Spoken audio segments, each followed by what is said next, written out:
Last year, I gifted someone a present because of the impact he made in my life. But before buying the gift, I was honestly worried. I kept assuming he might not accept it, because the gap between where I am and where he is in life feels like an ocean. I don't know if you understand what I mean. This is someone who can easily afford hundreds or even thousands of what I bought. But because of the impact he had on my life and because of the kind of person I am, there was no way the year would end without me showing appreciation, no matter how little it seemed. So guys, I gathered courage, went to the market, bought the gift, went to his house and delivered it. But to my greatest surprise, he and his family received it with so much warmth and gratitude. They appreciated it deeply and I became very emotional. So when I got home that evening, I thank God that I did not listen to the voice that told me not to bother, the voice that said it would not be valued or appreciated.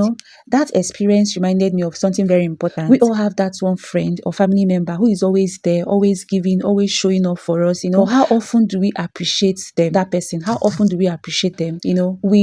How often do we truly pause and ask ourselves, what am I bringing into this relationship or friendship? This is not about money, okay? But it's about intention, balance, and value. Do not always assume that because a friend or family member is financially buoyant, they can afford everything and therefore do not need your gift, thoughtfulness, or effort. You see, this mindset is common but deeply flawed. So please make a deliberate effort to give to people who have genuinely impacted your life in one way or another. Okay? Every relationship thrives better when there is balance, give and take. Relationships become healthier, sweeter, and more meaningful when both people contribute. When one person constantly gives while the other only receives, the connection gradually becomes draining and one-sided, even when love is present. Guys, the world is evolving. Mentalities are shifting. People are becoming more intentional about who they keep in their lives. No one wants relationships that offer nothing or gradually become a burden. Value has become essential, not optional. This year, take time to evaluate your life and your circles. If you notice that you are the only one growing while everyone else constantly look up to you, it's not entirely wrong, but there is an imbalance. Growth requires challenge. To correct this, intentionally connect with people who stretch your thinking and expand your capacity. The same applies to family. Do not allow everyone around you to depend solely on you.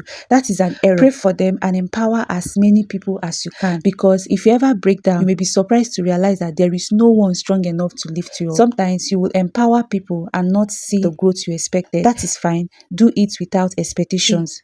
No one desires a liability in their life. As a friend, sibling, relative, husband, or wife, strive to be an asset. Have something to offer, no matter how small. Everything is not about money. I agree. But even without money, look inward. There is something productive within you. Discover it, refine it, and make something valuable out of it this year. One thing that has shaped my small circle is this. No one can ever say Mirabel is dependent on me. Never. I am intentional about being a contributor, not just a receiver. So even if relationships change tomorrow, no one can ever say they gain nothing from knowing me.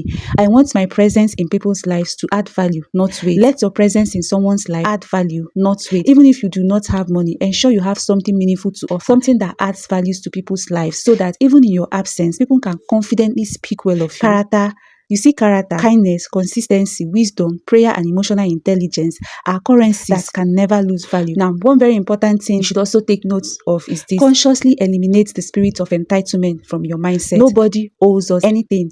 We all came into this world with nothing. Replace entitlement with gratitude. Be thankful for what you receive while working diligently to become better. Gratitude opens doors that entitlement will always close. Many people struggle with appreciation. We receive easily but forget to acknowledge effort. This year, unlearn that habit and relearn gratitude. Learn to say thank you. Learn to value people. And when you do, growth, clarity, and light will naturally find you. I love you and I sincerely hope this year